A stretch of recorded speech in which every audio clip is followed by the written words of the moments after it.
All right, let me make sure we're good. We're good. Hello, everybody. How are you tonight? We're good? Sun's starting to set a little bit earlier, right? Next time we're here together, it's going to be very, very dark when we get here, right? I think we set the clocks ahead in a couple of weeks or back. You know, we do that thing. We do that thing. Well, I'm happy to see everybody. We are in month 10 of making discoveries and getting from our guides the building blocks for how we want to prepare ourselves for the upcoming energy of 2020 that's coming in. And as I've explained, and I'll continue to explain all the way through probably the next decade, energy doesn't really have a beginning and an end. There's no definitive moment when something starts. It's more a matter of when it hits a peak, but it comes in gradually and then it hits a peak and sustains itself for however long, and then it, then it slips away. So the energy of the next decade has been coming in, and it has been getting stronger and stronger and stronger for a significant period of time. Some aspects have started 100 years ago, some aspects started 50 years ago, some started 20, 10, 5. So there's all of these complex layers that are coming together and coalescing in 2020. And as they really come into a broad, touchable, visceral understanding of how they show themselves, we want to be prepared for that energy and for that vibration.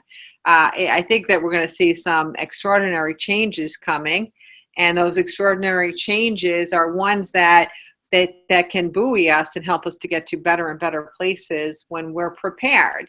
And when we're ill-prepared by simple meaning of life kinds of choices that we're making, then that's when you might get knocked down by a wave instead of having that wave land you safely on the shore, right?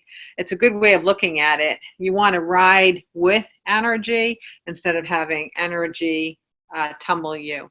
Anybody ever get tossed in a wave when they were younger? Yeah. It's crazy, right? You feel like you really think that this is it. This is it. This is I'm over. I remember that feeling. It's horrible, right? I remember coming up, and after you think you're not going to make it, but I remember my face was all scraped from knocking into the sand on the bottom of the ocean. My face was bloody, not horribly bloody, but scraped.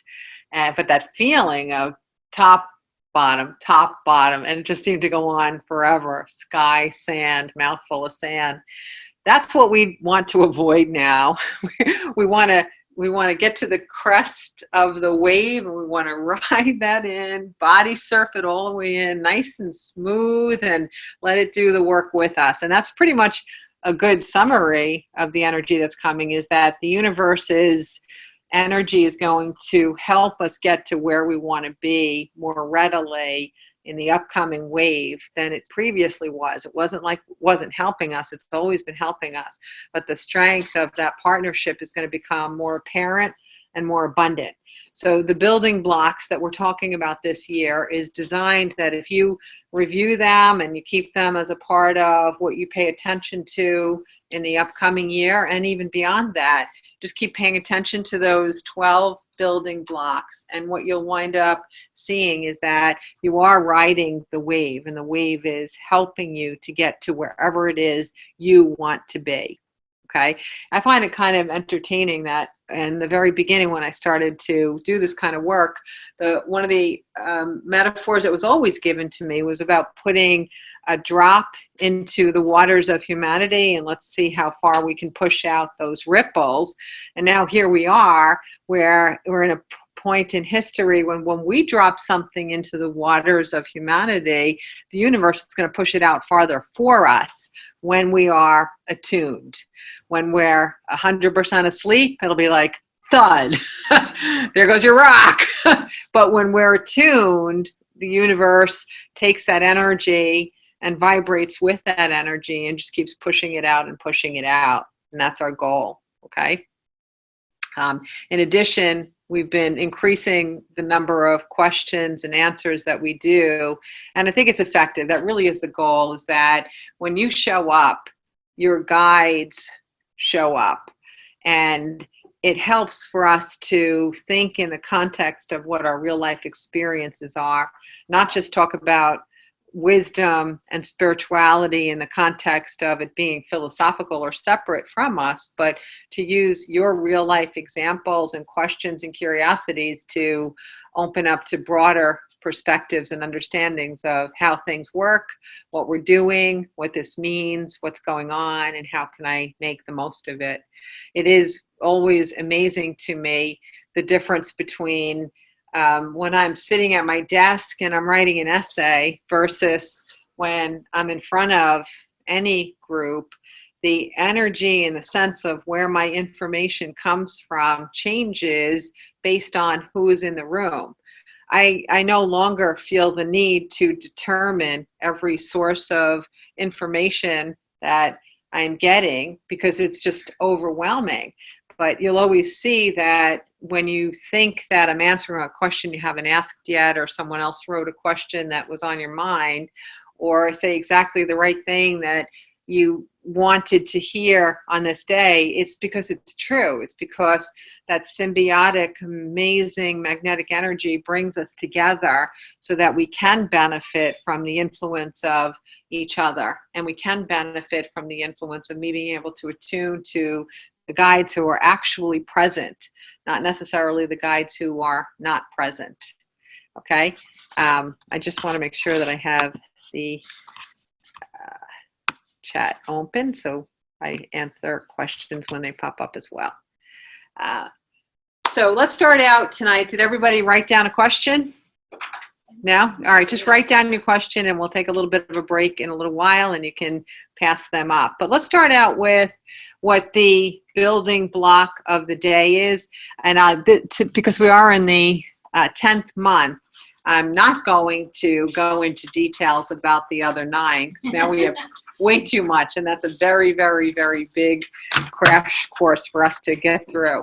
So I'm just going to read what the building blocks were until now. Refreshers are really good, and you can even go back and watch a video from previous in the year if there's a specific topic that eludes you or you want to go into it in more depth. Just go to that month and pull it up, and then you'll be able to have more content. And I think that can be very, very helpful to do that. So January is change is possible, not in the abstract way, but in the intimate, personal way, meaning change for you is possible regardless of what you've experienced until this moment. You have to know that change is possible for you, okay? Second month, February. The theme of the entire year is the idea of soft. It's choosing a softer approach rather than the fighting approach in any area of life. And we did capitalize on the year's theme by making soft the word for the month of February. In anything that it is that you want, whether you're waiting for a cup of coffee in a shop or you're getting an estimate done on your house, it's amazing how much more smoothly everything goes if you have a softer approach when you are in the middle of something. And you know what? You feel better at the end of the day. And regardless of how stressed we are before an encounter with someone or an interaction, if you continue to stay at a level of stress, then any interaction that you add that stress into, you're actually going to compound the feeling of stress when you arrived into that interaction. So you might say that I'm blowing off steam or I've had a bad day. You might come up with all sorts of explanations or things to blame if you're not in a soft, looking through a soft lens when you're interacting with someone. But why compound anything? What you could actually do is pull back and say, I'm having a terrible day, so I'm going to double down on my soft approach right now. And I think it'll bring my blood pressure down. It'll make me feel less stressed. And I know that the outcome will be that this person will feel more cooperative with me and we'll be able to come to some kind of a solution that's more amenable for both of us. So it's the opposite of how you might want to react if you just remember to stay with a softer lens of possibility on, okay? Month 3, March. March is about having warmth. It's a little different than soft. Warmth is more about the fact that we're living in a period of history where we're told not to touch anybody and we're not allowed to, give people hugs or whatever. But I'm going to say the opposite. We know what our intention is. Giving a hug, and when you know that it's welcomed, and having eye contact and a warm handshake and friendliness, we know what a soul-to-soul connection is. We don't need a list of legislations telling us how to behave with one another. A lack of contact is going to make people have far more anxiety and challenges than any from the heart contact that we have. So bring back warmth, okay? April was that the basis of every disharmony on earth, your personal disharmonies and global disharmonies, but the basis for every disharmony is fear. That's the bottom line. That one's huge. I could do 10 years on that alone. 5, May. This happens to be what I consider to be the most significant piece of learning that I've had since my own awakening, and that is that we are eternal. And when people behave egregiously or they behave egoically and they work in competitiveness and in greed and in competition, unhealthy competition, it's simply because they have not yet realized or remembered or recalled that we are eternal, that we're all in this thing together, that this is just a tiny little bit in our eternal journey, and that we're all kind of doing this together. So when you recognize you're eternal, you take better care of each other, and you take better care of the planet, and you take better care of the future unknown generations. It is kind of a little bit of the opposite of where a lot of people are living right now, but we don't have to live like that. We can still live like we are eternal. Next, month 6, June. It's really about, just get fired up about your life, okay? Let everybody do their thing. Everybody is not you. You are you. You will never come in this body, in this life again. You'll come back probably. I don't think you're finished yet, but you're never going to come in this set of circumstances again. And once it's gone, it is gone. You can never recreate exactly this package. So you might as well get fired up about it and use it up. Okay? Use it up. 7, the month of July, there's nothing wrong with you. I love that one. That was a good one. There's nothing wrong with you. Everyone will tell you there's something wrong with you. There is nothing wrong with you. Okay? August, find out what you're made out of. Put yourself to the test a little bit. Be a little bit more courageous, be a little more creative, be a little bit more out there. Just kind of find out what you got going on, and don't allow a challenge to elicit it within you. Yeah, it's cool to see how strong you are, but you really want something horrible to happen to let you know how strong you are? No, find it out on your own. Find out a little bit more about what you're made of. September. This is like Enlightenment 101. You are not your body. Okay? Your body is your partner in this journey. It's your vessel. It's your vehicle. You should be best of friends. You treat your body good, your body will treat you well. Okay? But you are not your body. Okay? It's simply the house in which you live. I once in a while, I don't do it that often, but every now and then I just sit and I contemplate. Like if I have an interaction with someone and I'm very curious, I'll actually sit there and think, like, every single day that person is behind those eyes. Every single day when that person brushes his teeth, or he puts his pants on, or he gets in the car, or he makes a phone call, for his entire life, he's that person. How weird would it be 24/7 to be someone other than you in the body you're in, right? Isn't that a weird concept? All the time, looking at someone else in the mirror, all the time, having that stuff going on in your head, and it's not yours, it's not you, right? The you is attached just into a body, but this is not what you are by any means, not by any means. Okay, so 10. We're in month 10. I do think that tonight's word or concept is also a little bit of enlightenment 101, but I think that's what the building blocks are all about. Sometimes it's to bring about a new thought, but it's also to remind us so that we have it at the tips of our fingers. So when we're walking into this new energy, it's available to us. But you can't throw away the basics just because we're putting together 12 building blocks. But the 10th one that we're going to talk about tonight, and maybe we'll put a different slant on it than is typical. But the 10th one really it's the art of surrender. It's the art of going with the flow. It's the art of letting go. It's probably one of the things that we have the most difficulty with is letting go and going with the flow. And there are reasons why it's such a challenge for us. And if I explain to you why that can be so difficult, you can be more self-accepting about wanting to control your circumstances and having a hard time letting go. But if you think about this, from the moment that you're born and even before you're born, someone has been telling you what to do and how to do it, right? And not only one person, but many people, everywhere you went. And it went on and it went on and it went on. And it didn't end when you got out of kindergarten, and it didn't end when you got out of elementary school, and it didn't end when you got out of middle school, and it didn't end when you got out of high school. And if you went on to college, it didn't end when you got out of college, and it didn't end when you got your first job, and it didn't end when you got married, and it didn't end when you bought a house, and it didn't end. It just doesn't end. People tell you what to do all the time. Some people do it loudly. Some people do it quietly.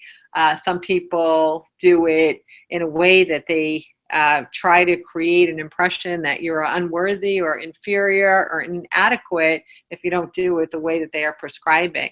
And not only is that true with all the people that you come into contact with, but then there's the media. So whatever you haven't been told personally within the context of, who you're actually speaking to, then you have the media. And one of the most obvious ones that assaults you with what you're supposed to do and how to do it would be pharmaceutical ads, right? Constantly telling you that you're doing something wrong, and I think your skin's falling off, and you're, you're, I don't know, you trust me, you're just not doing anything right. And that's reinforced. The media reinforces the inadequacy of you all the time. I don't watch a lot of television. I don't watch any news. Forget about it. Never. It just wouldn't even occur to me to stay in a room with the news on. I would not stay in a room with the news on. Not at all. But I don't watch a lot of TV. And if I do, I'm watching something with the family. It's like a Netflix thing, but it's commercial free. But when I get home from a business trip or a long day, before I go to bed, I like to kind of stuff myself back into this body. And so I'll sit and I'll play my games on my iPad, and I'll watch like some HGTV in the background. And one night I just decided to not play on my iPad. I play smart people games on my iPad. So games for smart people.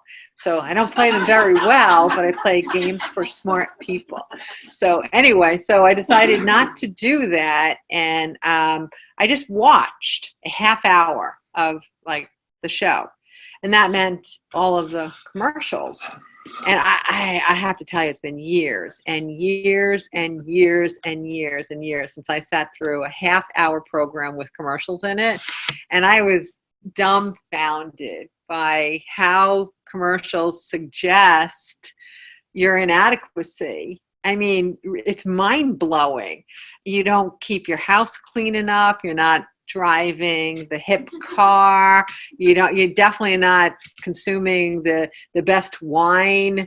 You don't have enough friends, and you would if you brought this bottle of wine with you. My favorite one was that there was an eye drop that you put in to make just for beauty only, no medical purpose behind it, but an eye drop to make your eyes more bright. Because you know what your problem is, everybody? I think you'd have more friends and a better job and a better romantic life if your eyes were just a little brighter. Okay. And you go, there was not one commercial that really left me feeling empowered or special or that was in between all the pharmaceutical ads, right? So all the other commercials just sewed those together. And I thought it was so funny at the bottom was I actually froze it. The cost for this medication, I think it was to keep your skin different, right? So the cost of the medication was $3,200 and something per month. And maybe with certain insurances, you could get some assistance with that. And I'm just sitting here like, oh my God, how do you people live in this world? How do you not just go to the mountains? How do you not just sit out on your deck and listen to the birds sing? How do you not? If I have to live in that world, of course I'm going to need to go control something. No wonder we can't surrender. No wonder we can't let go. If you let go for a second, your skin is going to fall off, right? Your skin is going to fall off. I was telling a funny little story earlier because it just popped into my head. But I was speaking at a luxury spa a week ago, and in the spa, because everybody has to always protect themselves, there's warnings all around about Lyme's disease and ticks and so on. And I had some free time and I went for a hike and I just meandered and meandered. And then all of a sudden I looked down and I realized I was wearing black workout pants and I was wearing black and white sneakers and I probably had like, a lot of dirt on my ankles, so they probably look black too, right? But all of a sudden I'm thinking all those warnings inside the building. I'm supposed to be wearing light clothes, I'm supposed to have a partner to check me for ticks when I come in. So I'm thinking, oh, well, I'll just pull off my shoes, I'll pull off my boots, I have my sneakers and my socks, and I'll look through everything and everything will be fine. And then the second I thought that, I realized how simple it is to get involved in the suggestibility of anything. So instead, I just looked down at my feet and I said, you know what? We're good. We don't need Lyme. We have no opportunity for discovery from paralleling with that particular ailment. I don't need a tick bite. We're good. And, by the time I got back to my room, I never, ever checked my body for a tick. And again, don't try this at home. Please don't try this at home. All I'm trying to say is that we suggest things to the point of something going wrong, right? It doesn't have to be the tick. It doesn't have to be the skin falling off. It doesn't have to be this. But the suggestibility that we have about how inadequate we are or how unsafe we are, of course you're going to want to have some control over something. This is why we can't surrender. If we surrender, what's going to happen? Ticks are going to be on you and other stuff is going to happen. You're not going to be driving the coolest car. So you can't lose control for a minute. You got to pay attention to everything that you're supposed to do and everything you're supposed to be. So that's the reason. If from birth until now you've been told how to behave, what to buy, how to shop, how to look, how to take care of your body, what job to have, what car to drive. If you've been told all of this your whole life, then of course you're going to need to control something in your life, right? Whether you have a little secret or you eat while everybody's sleeping or you have secret ways that you're playing something over and over and over and over again when it seems like an interaction that might have been able to resolve itself. All of this stuff is a result of other people working at controlling us all the time. My answer to that is the best way to be able to act and surrender is to keep yourself balanced and understand how many suggestions are made to you on a daily basis, and understand in the middle of all of those suggestions that the very best decider for you is you. The very best decider for you is you. Okay? One of the illustrations that's popping into my head, meaning that's the, guides play operation with my brain, and then they go, Zzz, all right, we got one. So the illustration that they're popping up right now is when I was in ninth grade, I had a social studies teacher. And she must have really needed to be in control. Who knows, looking back, what was going on in her life. But in this classroom, she really needed to be in control. Okay. So once a week, we had a notebook grade, and you had to hand your notebooks in, and then you would get a grade on your notebooks. And we were taught that we had to college rule, and you had to go from margin to margin in your notebook, and she would check to make sure that there was an adequacy of how many notes were taken for that 5-day period, that every topic was covered, and then you would get a grade, and the grade would count as like a quiz. And I hated that class, and I actually think I got a little turned off to social studies in that class. And later on, I was able, as an adult, I was able to figure out why. Some of the material was kind of interesting, but I just kind of glazed over. What I found out is that later on, I realized in life, I don't take notes from margin to margin, and I still do this to this day. I take notes where I put blocks and different directions and arrows and drawings, and my whole page is just like a mishmash. And then I draw boxes around them and arrows, and then I pick up a different color and I draw something else in it. And back in the day when I was still taking tests, when I would go and sit down and take the test, I could remember everything on the pages, because that's how I would learn. I was a very visual learner. I don't learn from reading a word and a sentence from margin to margin. So in her class, I couldn't remember anything, because that's not how I learned, right? But it's so interesting how much is narrated to us. Who knows better than me how to keep my notebook? You. Nobody knows better than me, right? Nobody knows better than me. Nobody knows better than me. And in your life, nobody knows better than you. Nobody knows better than you. What makes you feel good, when to exercise, when to go to bed, how to eat for your body, how to not obsess over eating for your body, how to be at work, how to be an entrepreneur, how to be a parent, how to be a friend, how to be a neighbor, how to be ignited, how to have a lazy day, how to have a lazy day when it's not raining. The only person that knows this for you is you. You're the only one. You are your own personal expert.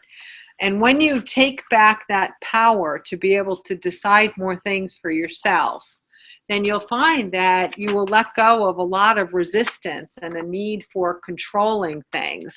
If you're not controlling all of the aspects of your life, who you are, how good you are, what car you drive, what you eat, and so on, then wouldn't it make sense that when you want something, you would be very, very, very attached to it? Because all of the rest of your life, somebody else is in control of. So when you actually put your thoughts into, I want this, it's understandable how you could become obsessed with it, right? How you could become obsessed with it.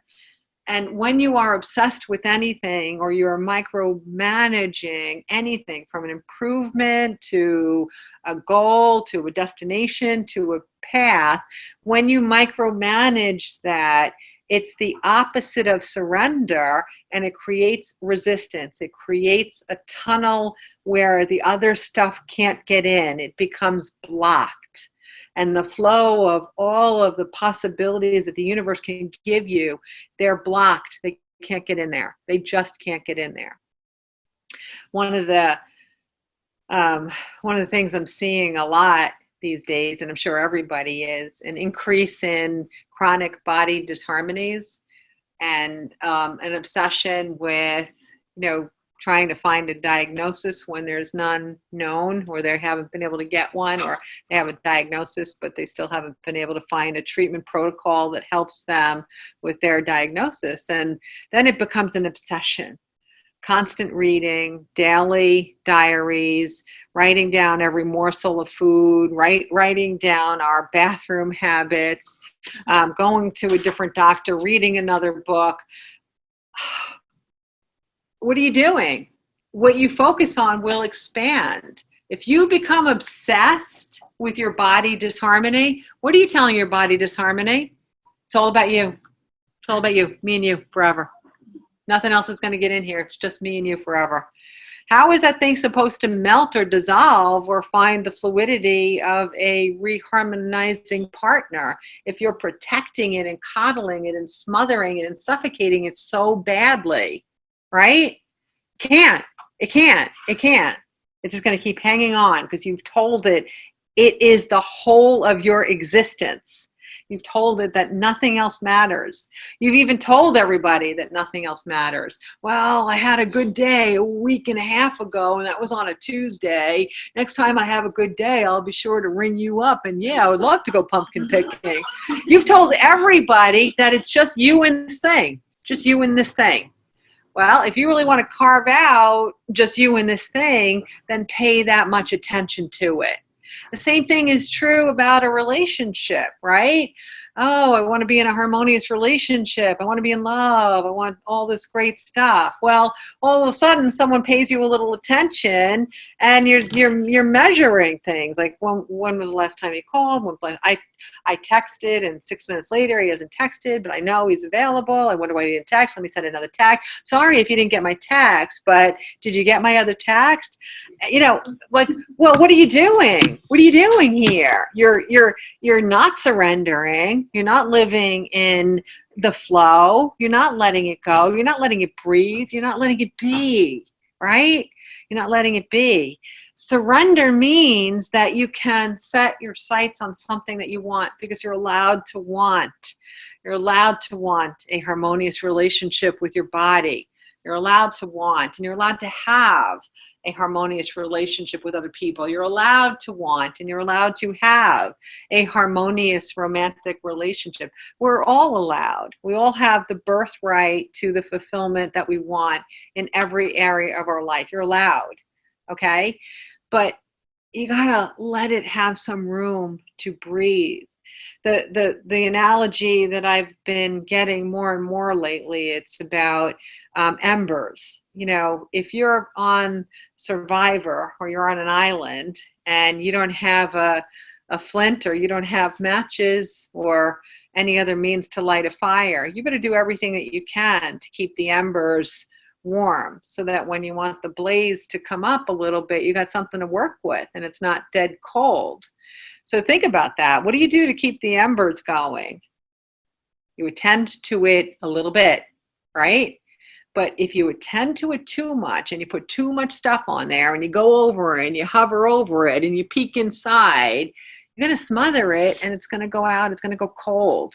It needs air. It needs room for other stuff to come in. It needs wood. It needs fuel. It needs stuff. You cannot hover over an ember and expect it to eventually be able to turn into a fire. It's not going to be warmth. It's not going to be what you want it to be if you don't let it breathe. Let it breathe. So maybe that is a different way of looking at the idea of let it go or surrender, is to let things breathe. Let things breathe. If you can see a tiny glow, we're good, right? We're good. It's hope. It's possibility. Time is your ally. If there's a glow, there's something there. So give it some attention. Make sure that it's staying hot. Give it some focus, but don't suffocate it. Don't smother it. Let it be. Let it be. Just let it be. They should have a song about Somebody. Yeah. When I was in the energy realm back in the early 60s, those boys, they were rowdy little things. They're like, we need a song. We need a song. And I'm like, all right, guys, hang on. Listen, you're like 15, 17, and 18 years old. Just figure it out on your own. I'm not going to be here for you all the time. Just write your own damn song, okay? I'll help on occasion, but every now and then, You got to pick up the pen and the paper and do this yourself, okay? This is a partnership. This is a partnership. So who wrote it first, okay? Who wrote it first? There you go. I always thought it'd be really funny that when we truly live on earth, knowing we are eternal, how like, what do you call those? Like trademark and what do you call that thing when you have a song? What's it called? Right, the rights, the copyrights, right? Copyrights, and there's another one. Copyrights. Yeah, like all of that. Like we're not actually going to be able to legislate it, or we're not going to be able to sue because no one really did anything first. We just go back a few lifetimes and we'll see all you did was scoop it up from so-and-so.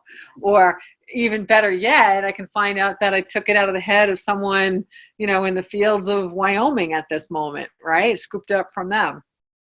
There really is no such thing as original thought. We're always co-creating everything, whether it's coming from your higher self or souls without bodies or souls with bodies.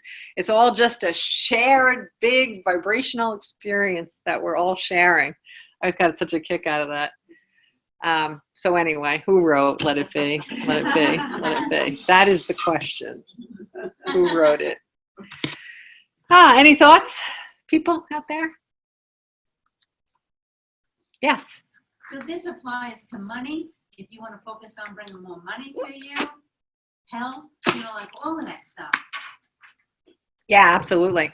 One of the things when a person is doing something that takes some bravery, like maybe go from paycheck to entrepreneurship, one thing that's really important is the temptation is to work 24/7 until the income gets to where you want it to be. And it's nonstop. You're thinking all the time. And then when you're not thinking or working or doing, you're worrying. So you spend the nights worrying and the days doing. But really the way energy works is that you put your energy out and you take actions, and you can even take liberal actions for a period, but then you have to back off. You have to let oxygen get in there. And even an entrepreneur whose income might not be where they want it to be yet, they have to let some other stuff get in there. They have to let things grow. They have to let the stuff, the contacts that they're making, and the work that they're doing, and the letters that they're writing, or the networking, whatever they're doing, they have to start to let it grow. Okay. I love when I plant seeds. I love to, watch them grow and then, become something, and then eventually pick it and then eat it. But I can't sit there and watch the seed from the minute that I plant it until I have a piece of arugula that I'm eating. What's going to happen is, I'm going to die because I'm going to starve to death waiting for that one damn piece of arugula to come up. So, it's not a good idea. So if you think about that, when you're out there and you're planting seeds of something that it is that you want to grow, give them some water, give them some sunlight, give them some downtime, leave them alone, and let it do its thing. Let it grow, let it germinate, let it grow, let it expand, let it mature. And that's something that's essential to do with everything from a career move, a job, meeting somebody, moving into a neighborhood, anything. We have to allow for that other unknown, unseen thing to come in there and do its job. Okay? So a new song, Let It Grow, Let It Grow, Let It Grow. Let it grow, let it grow, let it grow. I like it. It's funny. What's the one from? Let it snow. Yeah, let it snow. Let It Go. Let it from what? Frozen? Oh yeah. So that's the one I'm thinking of. Thank you. There you go. So when I was watching that movie, I really liked the movie. I really did. I liked it a lot. And then they did the whole let it go. Mm-hmm. And I remember thinking, I wish they had just said let it snow, because I am so tired of being preached at everywhere I go. You know what I mean? Just once, just saying freaking let it snow. Don't even tell me to let it go. Just let it snow. I remember being a little irked because in Frozen, it should be let it snow. Did it snow? Okay, good. So it was saved. But I just remember it was like a quirky little thing. And I'm like, all right, too much. Another instruction. another moment. Let me just enjoy the movie. It's Frozen. It's Disney. It's kids. Come on. It's cold. Let it snow. That was just my own little silly thought. If I told you all my little silly thoughts, you guys probably wouldn't be sitting in this room right now. oh boy, too funny. Okay. So Anyway. can I ask a question? Yeah. So, so there's intention on intending things to happen, and then there's Letting it go. letting it breathe. Right. Yeah. And that's the whole key. Is surrender means that you don't do nothing. All of what we're talking about now is paying attention to embers. The embers get there somehow. You got them somewhere. You stole them from someone, or you started your own fire and it died down to the embers. The embers got there somehow.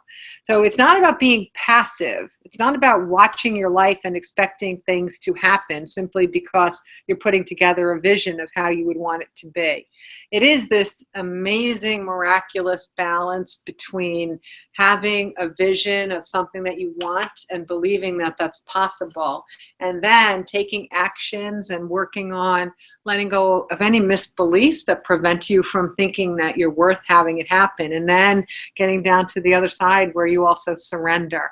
So it's that place in the middle of all of those things, and it's an art. And when you start to stumble upon where to keep that lever between want and surrender, and then actions and beliefs and thoughts and all of the other stuff that goes in between, when you find that magic place where things happen that you want to happen, you've realized that you've got the energetic formula down. Not too much, not too little. Don't ignore it. Don't suffocate it. Pay attention, but not too much. Don't obsess, but give it some focus. It's that beautiful, beautiful balance between the two. When I was channeling my first book, The Answers, that whole process was such a mystery and a surprise to me. And the final chapter was about how do you manifest your physical desire. So it's basically, I don't know if it's 2 or 3 chapters at the end, I can't remember, but at the back of the answers, it basically gives you the prescription for creating a happy reality. And if you follow the steps, it happens. It's actually that simple.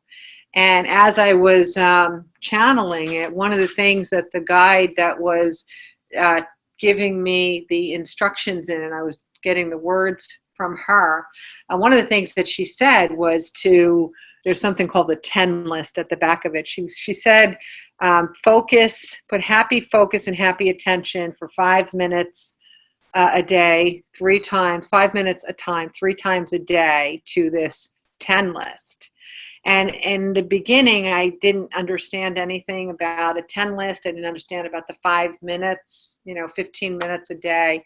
But over more channeling with her and maybe private side conversations I had about it, what she was doing was she was teaching us to retrain our focus. She was asking us to have something that we believe is possible. She told us how to make that 10 list so that we actually know that we believe it's possible. And then she also showed us that obsession is suffocating. Obsession is smothering. So it takes 5 minutes 3 times a day to actually let something be a powerful possibility in your life, and then let it be in the context of your day-to-day experiences doing its own thing. Doesn't mean you don't take actions towards those steps, but it does mean that as far as the amount of mental energy that you're putting toward it, specifically just looking at and envisioning those 10 things happening or materializing in your life, 15 minutes a day is going to break the habits of either not believing you're worth it or not knowing how to focus your energy to something positive instead of something negative or something in lack. Okay. And that's basically how we create our physical reality, how we manifest that which it is that we want. I know I haven't mentioned this in a long time, but it's worthy to look back on it, that when I finished that book, the first book, it was November of 2006. And I, published it, didn't really know what was going to become of it yet. All of this was still such a mystery to me, communicating with dead bodies and all that. It was all such a mystery. But what was amazing and almost miraculous was that was the same exact month that The Secret was published. And The Secret basically was written by as far humanly as possible geographically that somebody could be away from me and still be speaking English, so to write an English book. All the way over in Australia, she compiled this looking at history, the history of physical manifestation and the law of attraction. And there it is at the very end of my book, the last chapter that I channeled simultaneously as she's putting the last punctuation marks in her own version of it. So I thought, that's really interesting. Now, going back to if we all know we are eternal, could I be sued because my final chapter is so similar to that entire book? No, I can't. If we all know we're eternal, we were tapping into the same river of universal truth at exactly the right moment, at exactly the same moment. And that's the way it goes. It's actually unbelievable that it can happen like that, but it happens like that. I'm sure there are times when you think something or an idea pops in your head, and before you know it, it's in the store, it's on the screen, or you see the person, or they call, because we're all tapping into the same river of universal knowledge when we're living a life that allows us to tap in. And there's 3 books left, people. In the back, there's 3 books. Don't worry, there's more in the car. So if there's a mad rush, we'll get my minions to bring them in.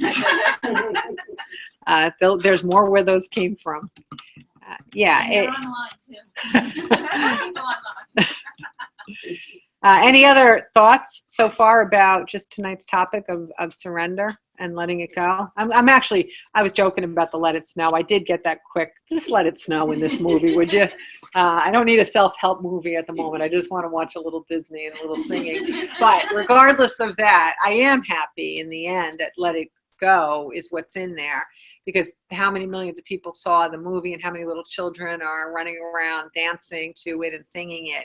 So if it helped to educate an entire generation or 2 or 3 of other people about living in surrender and living in the flow, then it's okay to let it go instead of let it snow. So good. Yeah. Thumbs up.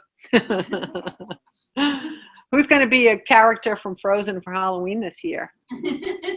Anyone? Any No? kids, grandkids? No? What are you going to be? You're going to be something. Me? Yeah. I have no idea, but yeah, I think this year I will be something. I'm usually not. But I think this year I will. Do you have to work on Halloween? Yes, probably. Is it on a weekend or no? I don't know. During the week, yes. I'll be working. I'll Yeah. have fun with it. That's why I had a I'll do feeling. something. I had a feeling you would wear a costume this year. Yeah, All right. Cool. Let us know. Take a picture I will. and put it up there. Okay. Yep. All right. Does everybody understand the value of surrender and letting it go, and how easy it is to smother something if you're putting too much focus or attention into it? No. And again, like I said, it's so easy to understand why we need to control things in our lives when so many other people have tried to control everything for us. It's very, very, very easy to understand how that happened. Another thought popped into my head today. I guess the guides were previewing with their little bzz, bzz, bzz earlier. Apparently they were previewing a lot. There's been all kinds of things going on in there. But so when I was, I'm sure you guys know, I had a rough childhood. And when I was 16, I got my first car, and I remember it was $400 and the body was rusted out. Do you remember the good old days when the body of a car would rust out? Oh, yeah. right? It was I just, had a Fred Flintstone car. Yeah, yeah. Hole in the bottom. hole in the bottom. And Yeah. so there was no internet, and I would go and ask people. I didn't have the money to get any body work done, so I would ask people, and I would look in the Sears catalog, and I would read like if you buy an auto part, it has a description. So I would read in the Sears catalog the description of the item. So I figured out I could do this. So I decided to do my own body work. So I bought the supplies, and it meant like screens that you had to attach with all this toxic fumey kinds of chemicals and all that. So I did all the body work and whatever. And so instead of having a rusted out car, I had a very lumpy, non-rusted car. And boy, was it lumpy. If you guys have ever seen me, if I bake a cake, I should show you. I should show you some pictures of cakes I baked for special occasions, and they're always so sad. They're always so lumpy and lopsided and dripping. But the best was when my daughter turned 2, and I asked her what kind of cake she wanted. So she said, purple. So that's easy. I can do that.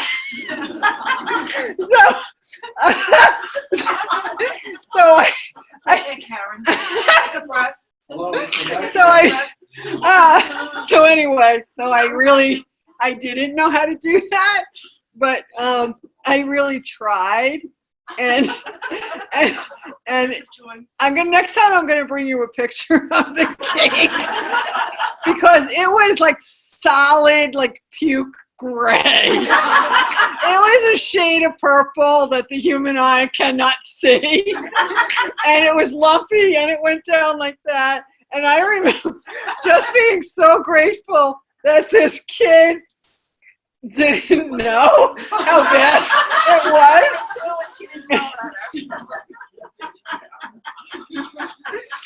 So I think she had a relatively good childhood, despite that. Oh my God, I'm crying. So I'm crying because it's so funny. No. Do you have a picture? I have a picture. I'm gonna bring a picture next time. So. Okay. So anyway, what was I going? Oh yeah. So anyway, let's get back to the car. So anyway, so my car. Now we're not going to be as funny. Okay? My lumpy car. The first time I got in my car, and it was in my driveway, and I drove somewhere. Does anybody have any idea where I went with that car? So what? 16 years old. Ah. That's exactly what I did. I got in the car and I drove to a deli and I bought a pack of cigarettes. Oh, that's funny. I didn't smoke.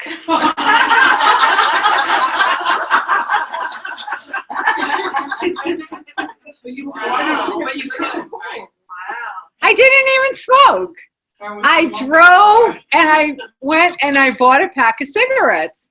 And then I taught myself how to smoke, because I taught myself everything else I needed to do in life, right? So I learned how to smoke, and then I became a smoker.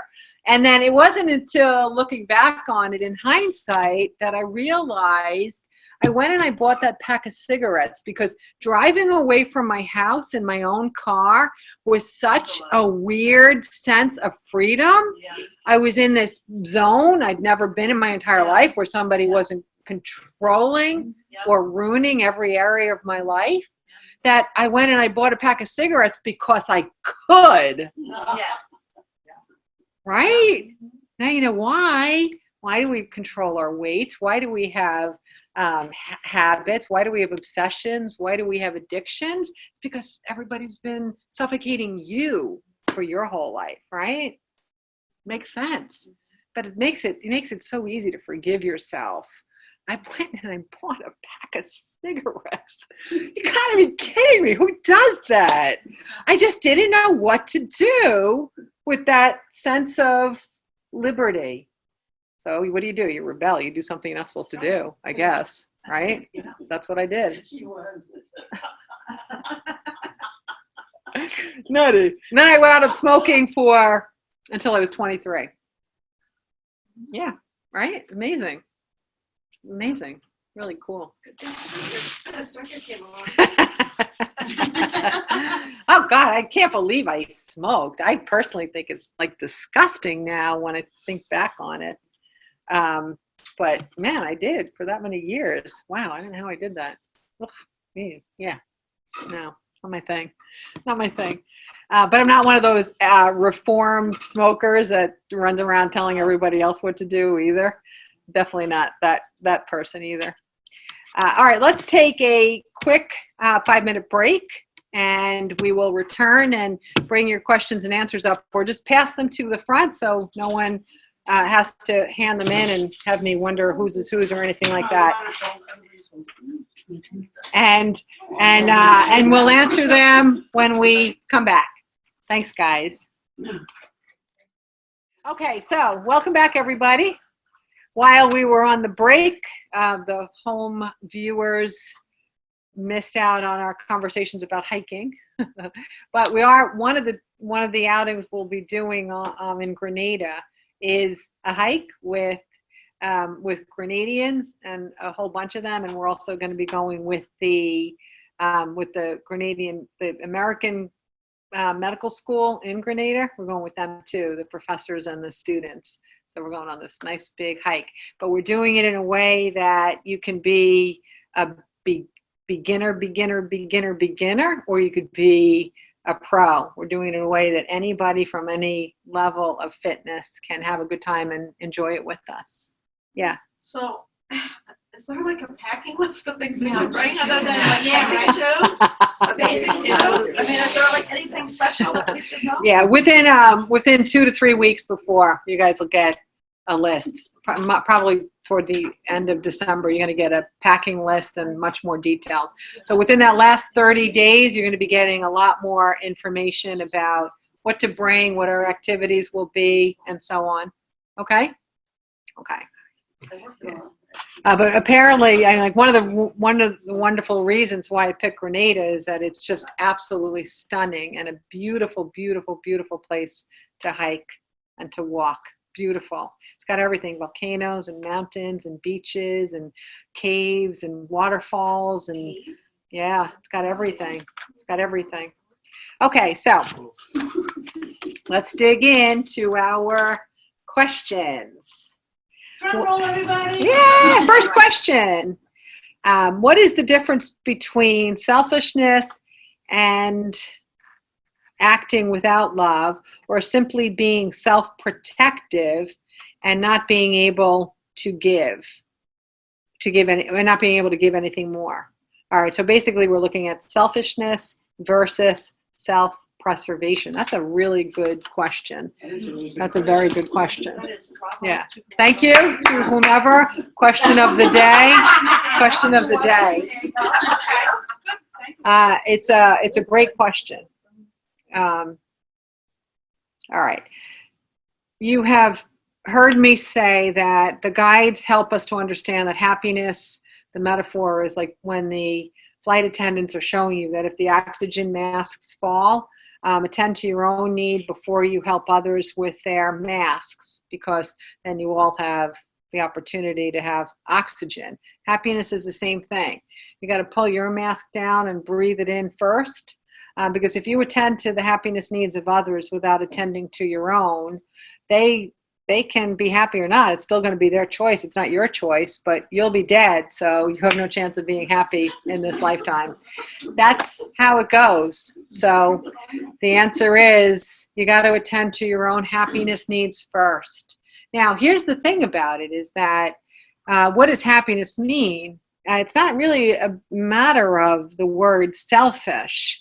To take care of yourself and regard your love of self wholly means that as long as you are fulfilled and you are not depleted and you are not living in sacrifice and you are nobody's doormat, if you're replenishing yourself with whatever is necessary for you to feel whole and filled with a sense of self-love, what happens is when you're there, you're so full and you have an abundance of overflow of other stuff to give. So the things that might have depleted you in the past, all of a sudden they become something that you want to do or you want to give. And so the overflow of the abundance that comes from self-love and from self-focus means that in general, you're going to have more that you want to contribute to others. And then what it is that you contribute will be a choice, and it'll be a measure of what can you contribute and how would you like to contribute it and so on, and to whom would you like to contribute it. There was no way that I saw this modeled better than when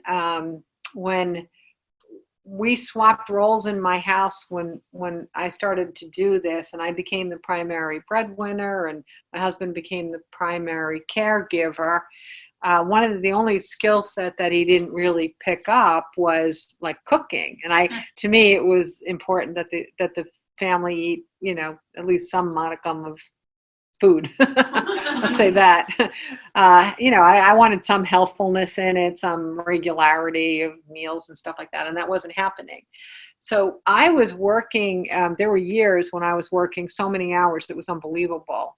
And I did not have any time to cook, but all I was doing was carrying around with me some guilt because the family was eating, in my opinion at the time, inadequately. So what would happen was I would, once in a while, I would storm in and I'd cook a healthy meal and I'd put it down and I'd wait for somebody to compliment me because, oh, how sweet, you work so hard and now you cook for us, you're the best, the food is so good.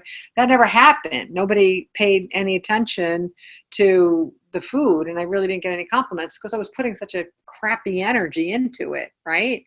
And then during the same period, I love to cook on Sundays. I don't make like the big, whatever meal, but I like to cook like when everybody's watching football. I like to make stuff for that, or I like to make a dessert, or I like to make a big soup that I freeze, or I make Purple cakes. purple cakes.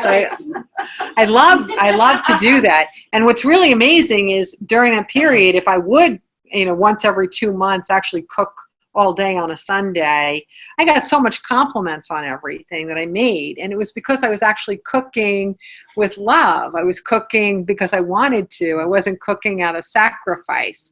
So when I thought I had to do it and I was mad that nobody else was doing it instead of me, it was a sacrifice, it was a burden, and I got no compliments. So this shows you how, if you are paying attention to yourself and you are making sure that you are filled up, that what contributions you do make and how you make them, they actually feel quite good, and they feel quite good to the people receiving as well. I have to tell you that nobody wants your sacrifice. They just don't. It's a burden, and you feel indebted and you feel guilty, and it's just ugh. And somehow, some way, I know you're going to make me pay this back. Nobody wants your sacrifice. We just don't. So if you're going to make a contribution, make it out of love and out of overflow. Here's the funny thing about it is that some people misunderstand this concept and think that, we don't have to do anything anymore. And I did come across someone who just kind of like stopped doing some, what I would consider to be sort of ordinary parenting, just stop because it didn't follow that principle of take care of yourself first. That's not the idea. If you take on like raising a child and you got this kid who's going to reach all these levels of maturity from birth till whatever year, then it might not be the most fun in every second of your life, but you feel happy and you feel fulfilled when you're doing the things that allow this child to become a healthy and whole adult. So do you want to change another diaper? No, but you feel so wonderful about this privilege of bringing this being up to becoming independent, interdependent, and independent, that's part of it. So it's not necessarily about the tasks per se. It's about what's your goal set? What are you in this for? Doesn't mean you do nothing. It means that are you doing things that are aligned with the goal set. Another way to explore this possibility is that if your dream is to open up a little retail store and you're working toward it, we have the big ribbon cutting ceremony and boy, your store is open and you're excited. Until you're in the black, you're going to be cleaning that customer toilet. And you're not going to go home and say, my life sucks. I hate the store. I had to clean the toilet again today. You're going to be excited about what you created and what you did and your customer conversations and living your dream. And you'll also say, I also have to clean the bathroom because at this moment right now, until we're making more, I can't pay someone to do it. So I'm going to do it. I'm going to do it happily. You follow? And that's the answer. So the answer is that number one, what are your big goals and does this contribution fit in with those goals? And number two, have you truly been fulfilling your own needs? Are you taking care of yourself? Are you happy? Are you living to work even if it means taking care of other people, or are you working to live? We want to live more. We definitely want to live more and play more. I guarantee if you become the root of helping everybody with every problem, you might think it's temporary, but it isn't. Because as soon as you become the one with the biggest shoulders, they tell two friends, and they tell two friends, and so on, and so on, and so on. Okay? So yeah, right? It's the same as the theory of anybody that ever did a good job at work, right? We know where that goes. Are there really 12 employees in this department? Excuse me, can you see me over the pile? Are there really 12 people in this department? You know, it's the same kind of thing. It's a balance of being able to take care of yourself and speak up for yourself as well, but make a contribution that really is the overflow of abundance and love that you have grown by keeping yourself full. Yeah.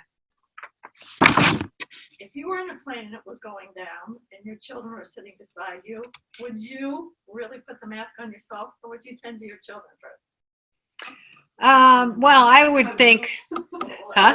Whatever. When the oxygen mask comes drop down, and they always tell you put it on yourself first. I would not. I would still take it. I would actually, it's a really good question because I would put this into the category of I had these children and my heart's goal is to bring these children to adulthood, right? So I would put my own children in that category of wanting to give them a possibility of having a happy life. Now, if it were other people that needed help because they were panicking and they were adults or they had other issues like that, I would put mine on first before I helped other people like that. Yes, that's the answer. Simply because it still fits in with my philosophy of what makes me happy. Okay? Karen, I come across some situations with parents and the children. The children could get into teenage years, and then they experiment, or they get into drugs, or they get into a gang, and they become a family kind of thing. And the parent feels that they have completely failed, and then they never feel good. They never feel like, what did they do wrong? Like I get a lot of that because of the teenage years and stuff. Yeah, I definitely get that. And how do you explain to them that that's the child's journey? That it's not the parents' fault for some of the decisions that kids have made. I just find it very difficult to try to counsel a parent to say, it wasn't your fault. And in my neighborhood, there's a lot of drug overdose and stuff. Okay. So, you have these kids that are just trying different things and it just goes too far. But the parents can't let it go. They can't stop blaming themselves. Yes. And I find that very... All right. What the question is how does a parent let go their sense of responsibility or blame when a child experiments with drugs or has an overdose or is involved in gangs or doing anything like that? What I I've definitely been in a situation with clients, there's no doubt. But what we really aim to remember is that everyone is doing the best that they can within their level of awareness. And it really is a matter of really reminding people again what level of awareness means. And level of awareness is not right or wrong, or to know or to not know, or good or bad, or black or white. Level of awareness is that we really are energetic composites of our experiences, misinformation that we received, and the consequence of any abuse or neglect or anything else. And so as adults, when all of a sudden we have a child and we're raising them, there's no such thing as a perfect parent ever, but we can only parent to the best of our level of awareness. It doesn't mean that we're flawed. It means that we're growing. One of the opportunities that the maturation process has on earth to begin with is simply the discoveries that parents can make by having a younger being be dependent on them and growing them to interdependence. But it's always a learning curve. Children don't come with a manual. Parenting doesn't come with a manual. And then every individual child doesn't come with their own set of, here's how I'm different than my sibling either. So the first thing to do is to help the parents recognize that that they always did the best that they could within their level of awareness. And there's really nothing to go back and second guess if you know you always did the best you could within your level of awareness. One of the other things that we work on is how do we live with what is. Like it's so important to accept where we are today and then move forward. So the whole idea is to move out of the blame game and looking at the past and how did it get to be this way and so on, and say, all right, here are the facts. Here's what we're managing today. Where can we go from here? And that approach is very helpful. It's to say, what's in front of me today? What can we do today? And let's move forward with what we can do today. What might be effective? What can we try? I had a really interesting situation with a client a long time ago. And I guess it was meant to be for me to have some illumination about this kind of process. And this was a case where I'll just fudge the details a little, but for illustrative purposes, I'll say that the woman had she was divorced. She had a 6-year-old and a 16-year-old, okay? And her parenting in that 10 years was dramatically different, as you can imagine. And she had grown and developed so much in between those, first time arounds with each of the kids. And so the 16-year-old was really, really, really mean to the 6-year-old. And he had a lot of resentment about her, and he was always, beating up on her. You didn't do that for me, or why does he get that? And there was this whole kind of hostile vibe going on. So she originally came to me to sort out her relationship with her bad parenting with the first kid. And she readily will state that she didn't parent intuitively and that she was a bit of a mess in parenting and all that. So what we did instead of her blaming herself, what we did is said, what are the facts? The facts are you've had an enormous amount of growth, and that the younger boy has the consequence of that development. So what you're going to do is you're going to figure out what is your older son's favorite thing to do. What's his favorite food? What's his favorite outing? What's his favorite activity? You're going to get a babysitter, and you're going to put yourself in that kid's favorite everything. Favorite restaurant, favorite whatever. And during that time, what you're going to do is say, listen, I want to talk to you. You're 16, you're almost grown up, and I think I want to talk to you as an adult instead of talk to you like you're my kid. And one of the things I want you to know is that I didn't have an easy childhood. We don't have to talk about the details, but the result was I wasn't the best parent when you were growing up. And over time, I learned to work on the causes of my unhappiness and where I felt I could grow and where I could expand. And the result is that I became a much better parent when your brother came around. And honestly, do you love him? Like for him, if I weren't in the picture, and the boy, of course, I was like, of course I do, you know. So, and then she said, well, then let's both love him enough to say, thank God I'm a better parent to him than I was to you, okay? And I will stay open in my communication with you and do everything that I can to make amends or explain why I wasn't the same kind of parent I was with you. And that really helped. It was bringing him into the conversation.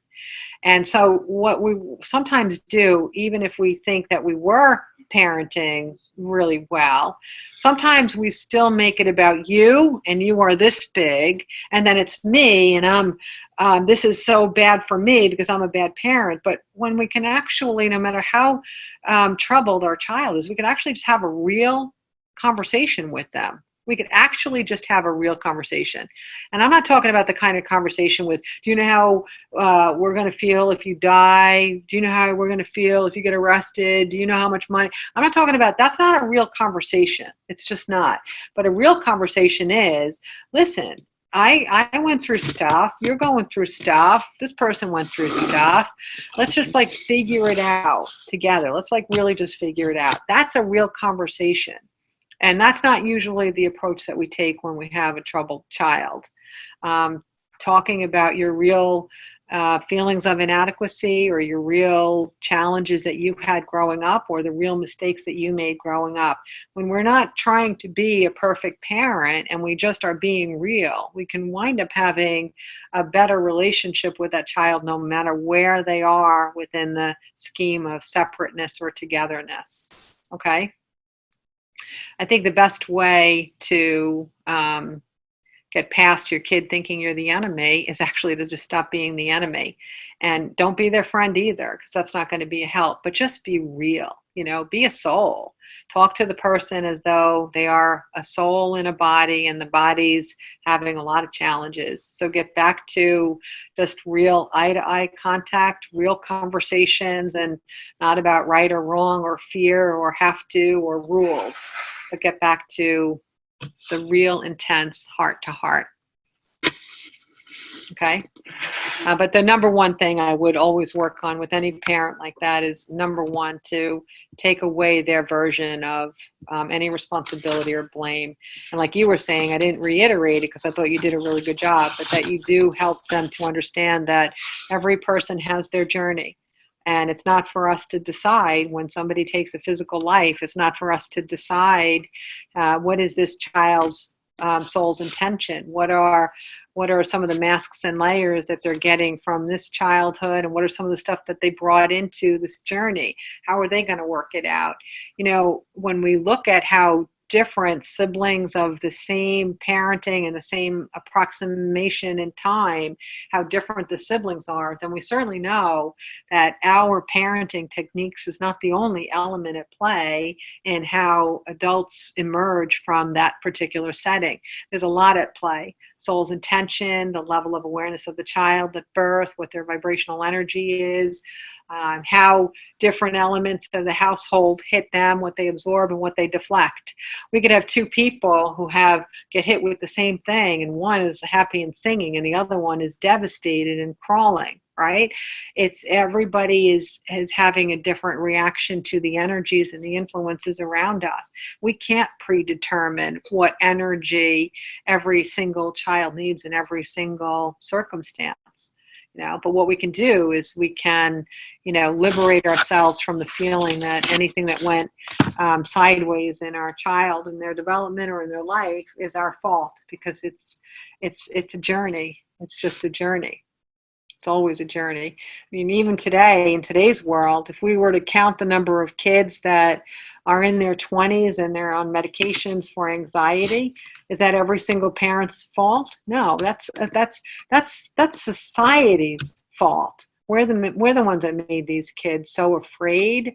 We're the ones that constantly tell them that they got 9 million things to be afraid of, and that nothing is easy and nothing is smooth and you're not innately safe or healthy, right? We did it. We all did it. We are all responsible. So it's also important for us to see that in raising children, we have our experiences inside our home, but we also have a collective growth opportunity. And when something occurs at an anomalous rate and it just keeps continuing to rise, that's far more an indication of what is going on in the collective and for humanity than it is about any particular family unit or what's going on inside that home. That's an important thing to remember too. There was no parent of an elementary school teacher from 2001 to, of an elementary school student from 2001 to 2007 that could have protected their children from the bombardment of fear-based messages 24/7. Unless we escaped and went into the mountains of, where are we going? Washington, Connecticut. Unless you really escaped and isolated yourself, you couldn't protect your kids from what the world was doing to them. That's another important thing to remember. One of the reasons why kids might be drawn to drugs and gangs today is because, like I mentioned earlier, is that we're separating in our intimacy with one another. It's being narrated that we can't touch. People are hiding in their houses. Kids don't call. They don't use telephones anymore, so they're not even having verbal conversations. We're not ringing each other's doors and coming in and having a cup of coffee. None of this interaction that is part of, huh? There's no eye contact. So we're more connecting through electronics instead of through the touch or the eye contact or faces or anything. And that also leads to such a huge sense of being isolated.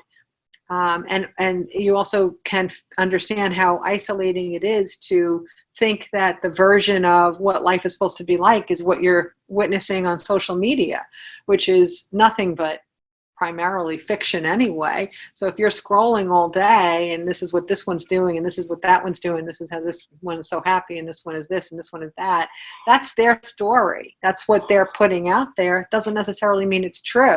But if that's your bench now, that's where you think the bar has been set and you're the only one that's not living to it, that's incredibly isolating too.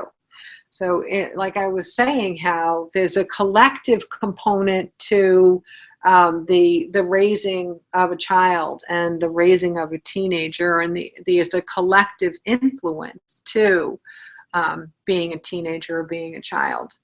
Isn't there a generational cause and effect to all of this as well?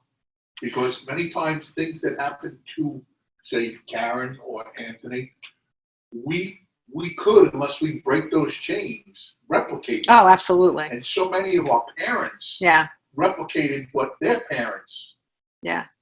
Well, I know, just to illustrate it, that there's no doubt that it's passed on oftentimes from generation to generation because we don't know how to break the cycle. But, when my cousin died last year, I understood how he got sick and I understood how he died because I understood his life. And there's no doubt that I could see the cause and effect between how he was raised and then his illness and his death. But you know what? Instead of me getting angry at his parents, I just said, you know what? I blame our great, great, great, great, great, great, great grandparents, and probably even before that, because it took a lot of people to throw that much shit on one little child, that's for sure. It's just that we pass these things down in our family unit, and if we think that that's the way to be and we are modeling that to our children, even if we're doing a better job than was done to us, we're still passing on some of that stuff to our kids. And that's one of the reasons why I do talk so much about we're doing the best we can within our level of awareness. My cousin's parents, my aunt and uncle, they did the best they could within their level of awareness from where they came. And I get that generations before him killed my cousin. It's a sad truth. Generations before my cousin killed him. And that's not right. It's just not right. But I'm thinking more in like the bigger picture of what you're talking about, Anthony, how we're not necessarily able to break the cycle. I looked at recently, started to look at illnesses and how they are somewhat selected. The person that becomes sick with a disease or some ailment, that is their own doing. Yeah, well, I understand what you're saying, and I don't choose to put it in that kind of language because having a body disharmony it's fear-based enough and it's scary enough and it's difficult enough to try to figure out how to work through that. But dis-ease is a byproduct of the consequence of our belief systems, what we carry or the baggage from our childhood, the things that we forgot that we knew before we were born. All dis-ease is exactly that. It's that we have separated from something that we knew fully when we were born, but we didn't choose to separate from it. Our circumstances and the people that surrounded us in our life is what separated us from it. So I would never, ever suggest to anybody that they're responsible for their illness, because it's important that we don't see it that way, that we understand that it's a consequence of what we were surrounded by and our misinformation and whatever pain we're carrying and whatever masks and layers we have. But what we can do, again, is getting back to what I said earlier. Now we have to look at what is, right? Here's the facts. Here's what the experience is. How can I take the facts in front of me and how can we turn them around? What can we do from this moment forward? So we all know from here we've all learned the strategy of how to manage a body disharmony, right? First step, interpret the metaphor. Second step, The benefits. find the benefits. Third step, live to the benefits. And then the fourth step is that the partner for reharmonizing the body disharmony you'll find each other. The magnetic energy will allow it to come now because there's no more resistance of you needing to hold on to the disharmony because you've already gotten the benefits of having that disharmony. It's all a process. Every single discord we experience on earth, everything is because our earthly experiences separated us from our soulful knowledge, period. No one is to blame for anything. No one is to blame. What about a rock coming and hitting your windshield? Cracking Yeah, it. we've all experienced that one. Yeah. As a metaphor, how can something like that happen? It's usually a rock coming hurling at you and hard and fast enough to crack your windshield. It means that if you look at the metaphor of a car is where we have the autonomy to get where we want to go faster than we can get there by ourselves with our own legs, right? So a car is a symbol for freedom. So if a rock comes hurling at you and breaks your windshield, it's because something outside of you is really obstructing your ability to get to where you want to be. Get it? Yeah. She gets it. I see aha written all over her. I see aha, aha, aha, aha, aha. Because I was in a very good place. Yeah, it when I'm has. driving. I'm Yes. Like, oh, I'm feeling really good. Yeah, And I'm like, yeah, yeah. But it's you're in a corridor of discomfort because of someone blocking your path right now. So even if you're having a happy 5 moments, it doesn't mean that you're not within this corridor where you're really, really managing some issues. Okay. Yes. Woman in the back. So what about the collective, like when things happen, because like sometimes it's like we have a body disharmony and then sometimes other things happen with the collective versus the body disease on our part. Right. Yeah. Well, we are one. That question, Okay. I don't understand. Okay. So how does the collective fit into this? Like when we're having a body disharmony or anything like that? Is that the question? Yes. Okay. We are one. It's sometimes it's just difficult for us to understand that we are one. Luckily, I head off to the energy realm after I leave you guys, and I know exactly what it means to be one. So it's no mystery for me, which makes it very easy for me to talk about and to illustrate for you. But we are one means that we are all connected energetically. And not only are we growing and rising individually, this is the path of enlightenment. Not only are we on our individual paths, but we're also on a collective path, because humanity is growing. Humanity is rising. Humanity is moving more toward a state of enlightenment and a state of soulfulness, and moving away from the ego. I know it might look like that's not true, because it seems like there's more discord now, but there's really not more discord. It's just more apparent because of social media, because of a lack of journalistic integrity, because of immediate interconnectedness with people, because people like to complain and whine and talk, and social media lets you do that more. So it's not actually worse, it just appears worse because of the internet and social media and a lack of journalistic integrity all around. So it's actually not worse. We are rising. We are getting closer and closer to the center of the vibration of love, to collective consciousness, to original creation, to having harmony on earth. But when you are rising, sometimes you can't bring in another aha moment because you're stuck. So what happens is you fall first, and then from that perspective, from that different plane of seeing things, it opens you up to other perspectives and other possibilities that you might have been closed off to if you had not reached a new state of suffering. So sometimes pain is the incentivizer. I don't think that's a word, but if it isn't, we'll make it one officially tonight. It might be, it's oftentimes the incentivizer to get us to see something very, very, very differently than we were looking at it before.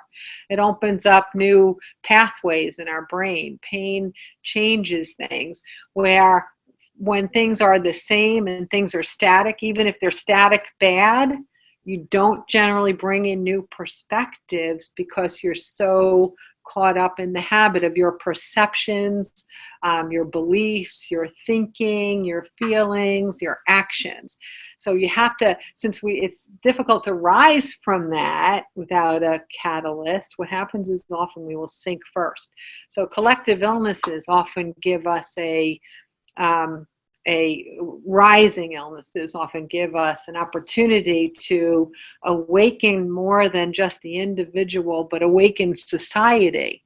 When things become so discordant for so many people, at some point you have to scrap the old and start over again and say, this is not working. We got to get back to square one. I do think that's where we're heading. I wish I knew the exact timing for it, but like the American medical system is just plain old thoroughly 100% and completely not working. It's just not working. So rather than pour millions and millions and billions and billions and trillions and trillions and trillions of dollars into a system that's just not working at all, eventually those who have become more and more awake and more enlightened are going to be the ones whose perspectives others might invite in. That's how we'll be able to introduce another perspective, because those who are already in a pain state of dis-ease, they'll drop. They'll become more pained and more diseased, right? So from a new state of pain, a heightened state of pain, they're going to start to think outside the box, not looking for another pill or another surgery or another doctor, but thinking, what is my power? Who am I? What is energy? What are we doing? Is this the way that we should all be living? What is at the real core? Not blaming this, that, or that, or making anybody else responsible for all of that, but what is the center of my real power? And that's where ultimately we'll get to. I don't know when, but it will happen. I think it's coming. I think the younger generation being trained in the medical field is a lot more open to that kind of thinking. Yeah, I think so too. I do. I know we'll get there. It's just a matter of time. Looking at population health rather than, Yes. Yes. equity and everything else. Yeah.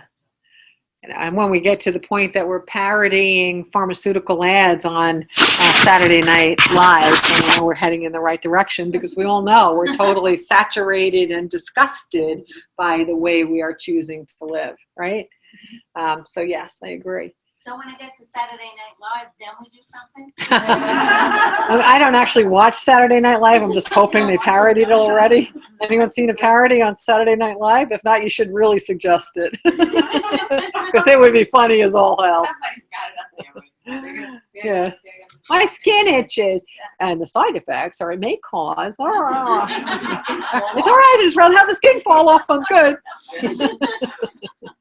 But yeah, and that's how the collective fits into body harmony. And whatever suggestions we make, and we make them repeatedly, the body will reflect our suggestions. So if we repeatedly tell our bodies that they are disharmonious, or that there's an external stimuli or trigger to create disharmony, the body will very, very quickly listen and reflect that back. That's what our bodies do. They listen to suggestions and they echo back that which it is that they hear. So I was, my favorite little way to describe this is when I was 39 and I decided to start running, which I'd never run in my entire life ever, except once in 10th grade. A gym teacher told me I had to go around the track once. That was the only time I ever ran. So when I started running and I had friends that were runners, they would give suggestions, and I thought that I need suggestions. I had to learn how to run.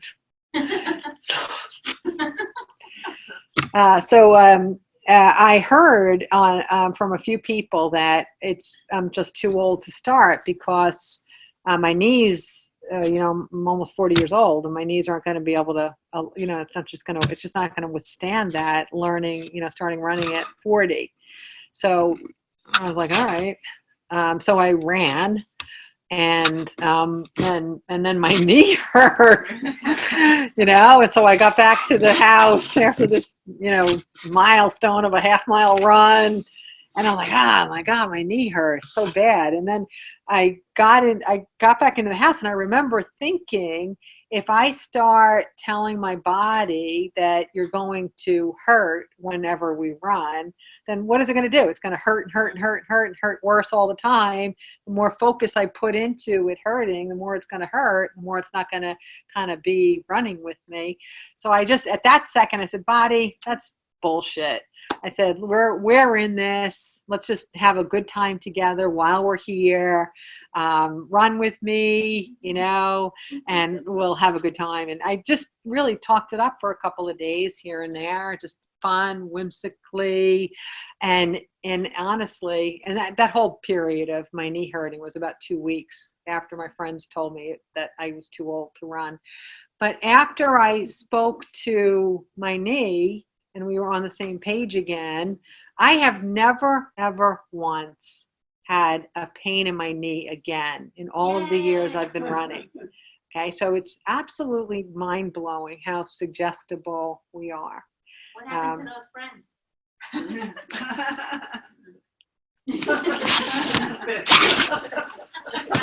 She ran past them and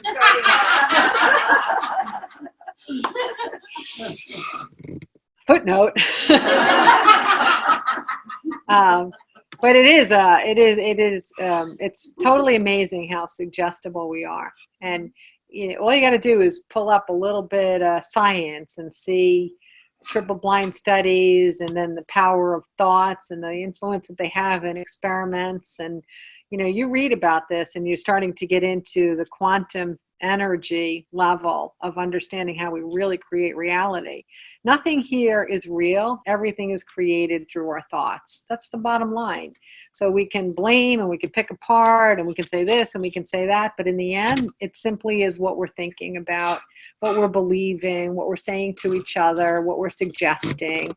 The minute we suggest something different will happen if we all can come to agreement about it. Illustration. I'm sure most of you, some of you were probably too young to remember over there, you guys. You're too young to remember this, but in the 1970s, Manhattan was disgusting. There was such a haze. We never saw the skyline in the 70s. The pollution was so dense. The streets were so filthy. There was litter everywhere. You would, if you had to, The big rats. Oh my God, it was disgusting. Oh, yeah. The couple of times, Couple of times I went into the city in the 70s. I remember the only thing I wanted to do was take a shower because you just felt so grimy and disgusting from the air and the 42nd Street. It was gross. No.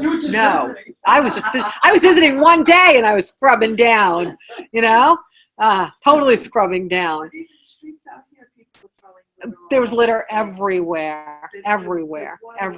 The The water was filthy. And so my point is that we came up with this idea that maybe it doesn't have to be like that. And you really think that once pollution and litter and grossness gets that bad, that it's irreversible. But with a little bit of energy and a little bit of thought and a little bit of belief in the possibility, I mean, it's actually quite remarkable how crystal clear we can see the skyline all the time in Manhattan every single day. The only thing that prevents it is clouds or rain. It's amazing. And if you go to like Jones Beach or water, I remember that water when I was a kid, and there was stuff washing up on it constantly, and the water was denser or browner or greener.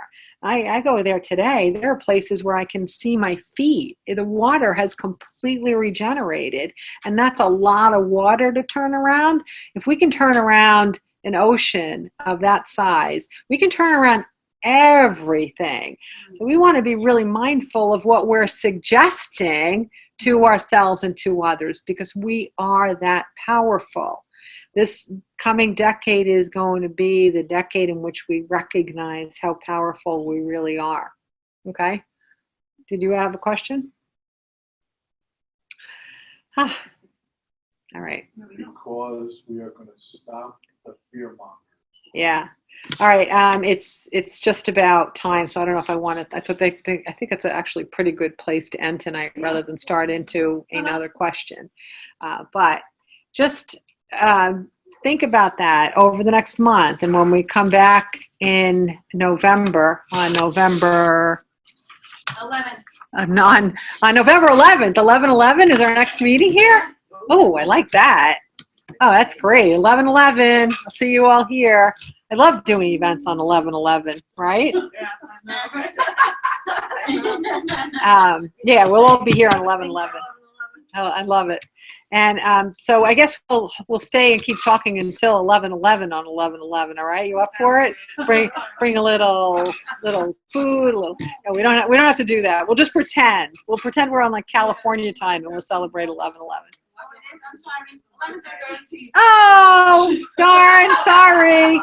So There goes the energy. And you know what? We have to change that anyway. oh, do we? Yeah. So 11. Oh, it's not 11/11. It's not 11:13. On the 13th? On the 13th? On a Wednesday? Oh, wow. Okay, good to know. We're going to be changing November's date. Am I doing anything on the 11th? Possibly. I think I'm booked on the 11th, 12th, 13th, and 14th that week, but I will check it out. Okay. Well, obviously I'm not booked on the 13th, so. But maybe I could switch something I am booked to the 13th. Yeah, let me know. Yeah, I'll check it out. I kept thinking the event was on the 7th. Yeah. Oh, yeah. Okay. In any case, I'll get back to you, but we will see each other on some date in November. Okay. And we got a lot of work ahead of us, good and happy and playful and wonderful work. But if we really want to live in the world that we're envisioning and that we believe is possible, it's important that we become stronger and stronger in our vibrational energy and in our choices in order to allow that to become. So, show up and let's do it. Let's put more ripples of possibility into the waters of humanity and accelerate this whole enlightenment process for ourselves and for everybody. All right. Thanks for being here, everybody.